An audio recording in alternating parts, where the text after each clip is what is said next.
नमस्कार साथीहरु, म चाहिँ कमल भनेर तपाईहरुलाई स्वागत छ मेरो युट्युब च्यानल केबी म्याथ ग्रुपमा।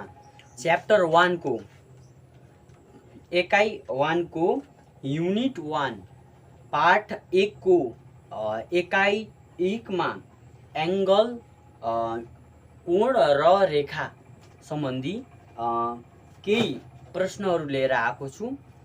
त्यो प्रश्नहरुलाई हेरेर तपाईहरुले कक्षा 8 को पहिलो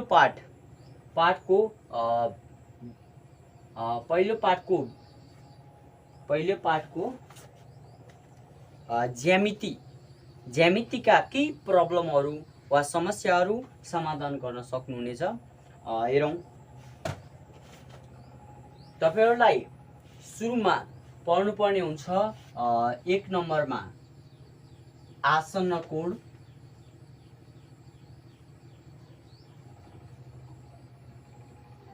आसन्न कोण। 2 नम्बरमा शीर्षाभिमुख कोण,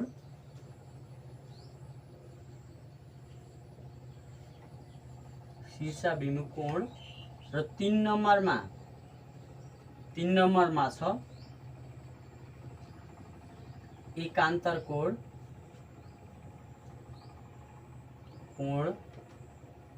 4 नम्बरमा छ संगत कोण,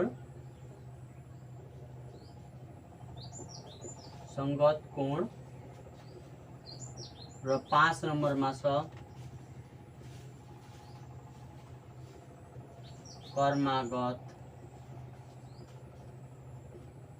भित्री कोण। आजको यस भिडियोमा हामी खास गरी आसन्न कोण र शीर्षाभिमुख कोणको बारेमा जान्ने छौं। र हेरौं,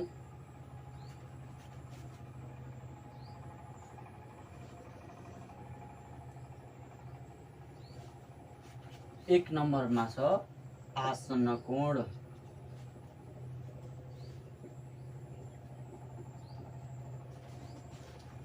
आसन्न कोण भनेको के हो त भनेर हामी यो चित्रबाट तपाईको किताबमा पनि चित्रबाट बुझ्नुपर्ने हुन्छ।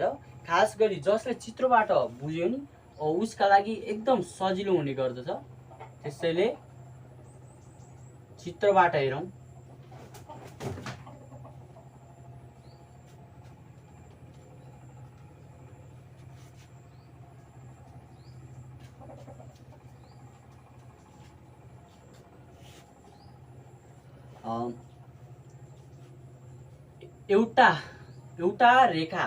एउटा सरल रेखा ए र बी छ। एउटा सरल रेखा ए र बी छ। त्यही सरल रेखालाई एउटा छेदक भनेको रेखाई हो, तर त्यो काट्ने रेखालाई छेदक भनिन्छ। त्यसैले छेदक भनेको यो रेखा सी र डी एउटा छेदकले काट्दा बन्ने कोणहरूलाई नै एउटा शीर्षभिमुख कोण र आसन्न कोण भनिन्छ। त्यसैले हेरौं, शीर्षभिमुख आसन्न कोण भनेको के हो? आसन्न कोण भनेको एउटा सरल ए र बी रेखालाई एउटा छेदक सी र डी ले काट्दा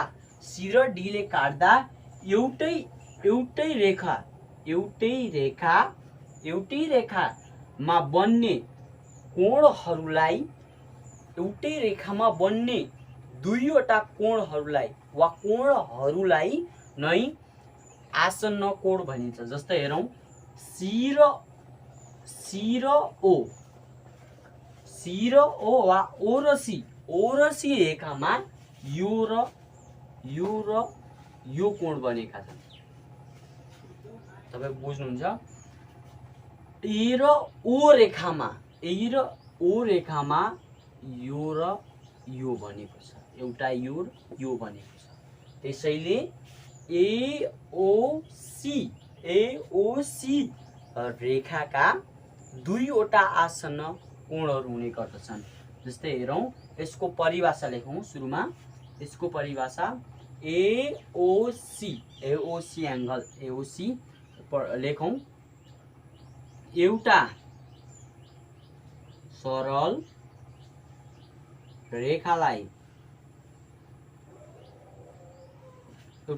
रेखालाई छेदकले काट्दा वा एउटा छेदकले काट्दा दुवै लेखे पनि हुन्छ, तर एउटै लेखे पनि हुन्छ। एउटा छेदकले काट्दा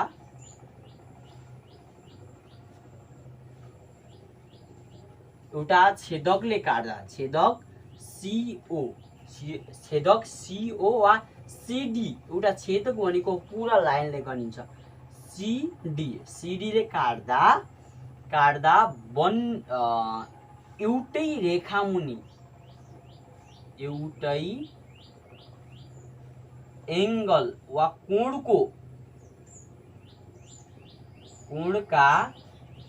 कोणका वा एउटै रेखा एउटै कोणका रेखामा वा भुजामा रेखा कोष्ठमा भुजा लेखिदिएको छु।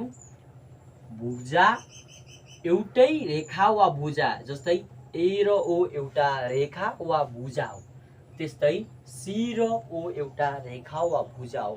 त्यसैले ए र ओ मा यो र यो कोण बनेको छ भने सी र ओ मा यो र यो कोण बनेको छ। त्यसैले एओसी को एंगल वा कोण आसन्न कोण एओडी पनि हो र सीओडी बी पनि हो। त्यसैले काट्दा एउटै कोणको रेखा वा भुजामा बनेका कोणहरूलाई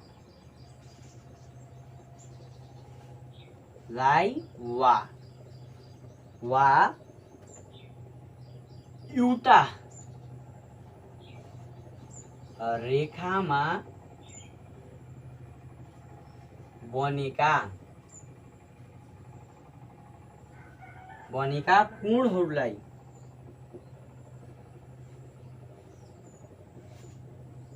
कोणहरूलाई आसन्न कोण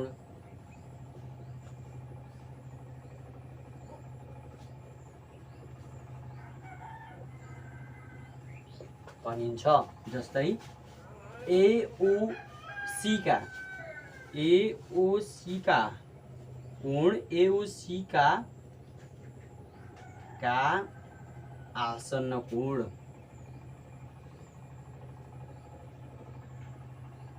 कोणहरू एक नम्बर एउटा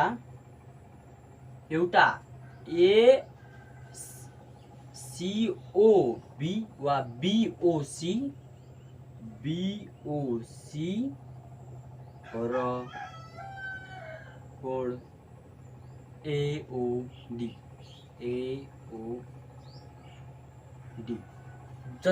जसरी एओसी का दुईवटा आसन्न कोणहरू हुन्छन् भने यो कोणको पनि हेर्नुस् यो कोणका पनि दुईवटा कोणहरू हुन्छन्। जस्तै यो रेखामा यो र यो कोण बनेको छ र यसै कोणको यो रेखामा यो कोण पनि बनेको छ। त्यसैले यसका पनि दुईवटा कोणहरू हुन्छन्। एंगल कोण एओडी का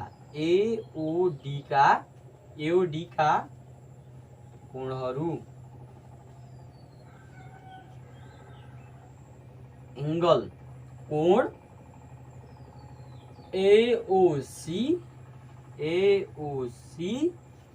एओसी र कोण बीओडी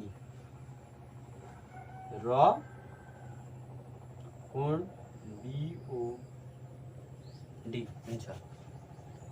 र आसन्न कोणहरू, यो तपाईलाई थाहा हुनुपर्ने कुरा हो, थाहा पाउनै पर्छ, नत्र यो जति पढ्यौँ नि हामीले त्यति उपलब्धि हासिल हुँदैन।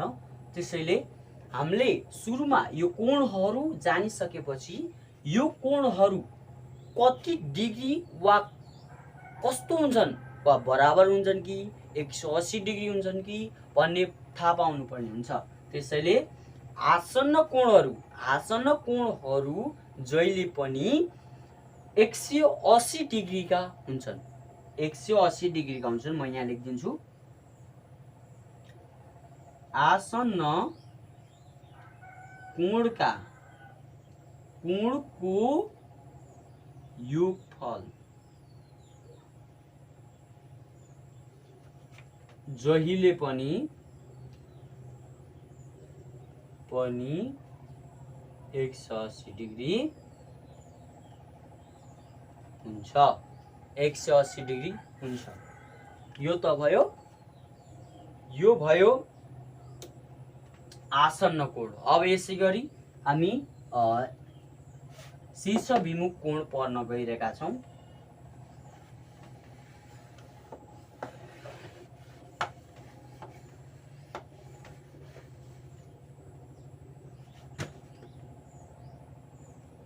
हेर्न सक्नुहुन्छ,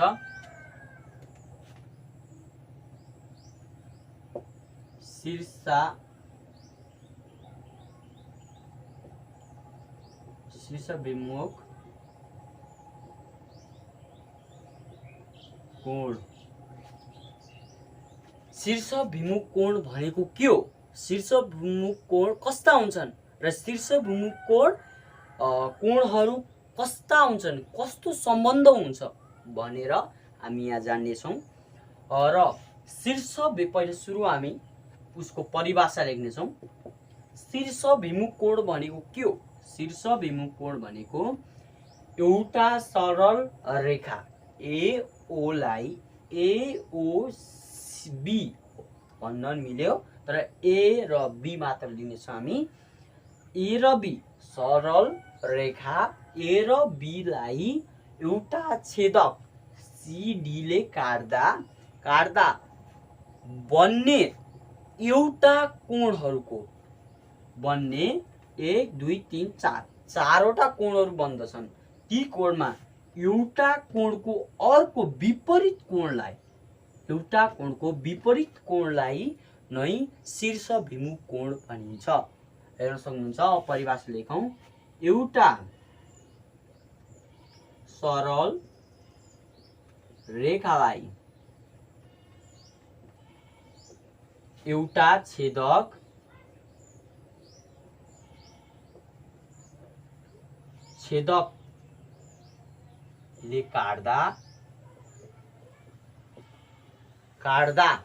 छेदकले काट्दा बन्ने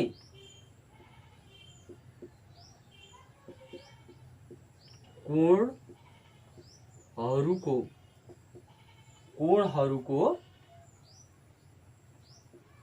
विपरीत कोणलाई बन्ने कोणहरूको विपरीत वा उल्टो कोणलाई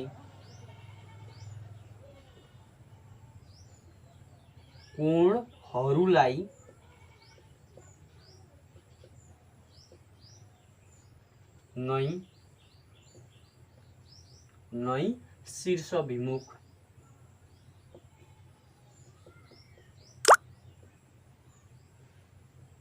कोण भनिन्छ।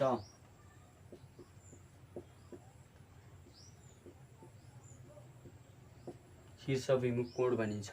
ल, अब हामीले भनेका थियौं आसन्न कोणमा एउटा कोणको दुईवटा आसन्न कोण हुन्छ भनेका थियौं। अब एउटा आसन्न कोणमा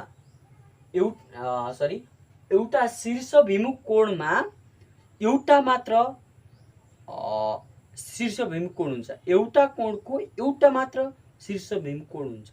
जस्तै हेरौं, AOC को एओसी को शीर्ष विमुख कोण बीओडी हुन्छ। जस्तै हेर्न सक्नुहुन्छ यसको सिधा यो कोणको शीर्ष विमुख कोण यो कोण हुने गर्दछ।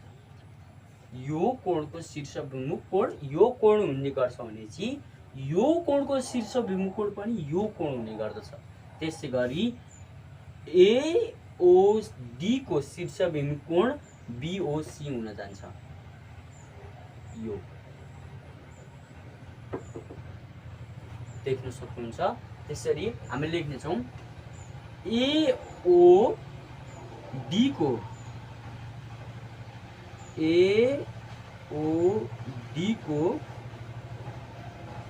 शीर्ष विमुख कोण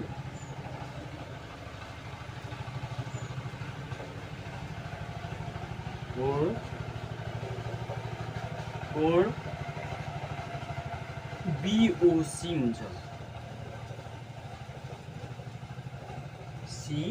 त्यसै गरी एओडी को शीर्ष विमुख कोण बीओसी हुन्छ भने बीओसी को शीर्ष विमुख कोण एओडी हुन्छ। तपाई बुझ्नुहुन्छ? यसरी बुझ्नुस् बीओसी को शीर्ष विमुख एओडी हुन्छ भने एओडी को शीर्ष विमुख कोण बीओसी हुन्छ। त्यसै गरी कोण एओसी को शीर्षाभिमुख कोण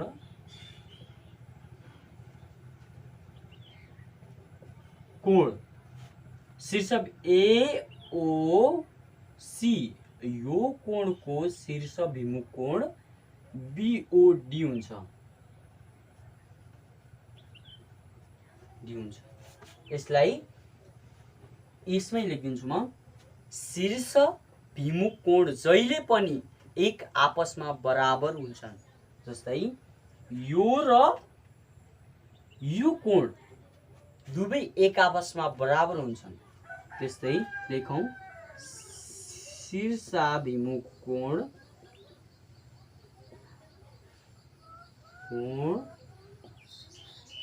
जहिले पनि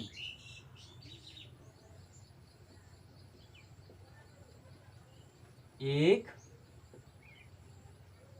आपसमा बराबर हुन्छन्। जस्तै हामीले यसलाई चाहिँ यसरी लेख्यौं तर खास लेख्ने भनेको कोण एओडी बराबर कोण बीओसी हुन्छ भनेपछि यो कोणसँग बराबर हुन्छ भनेपछि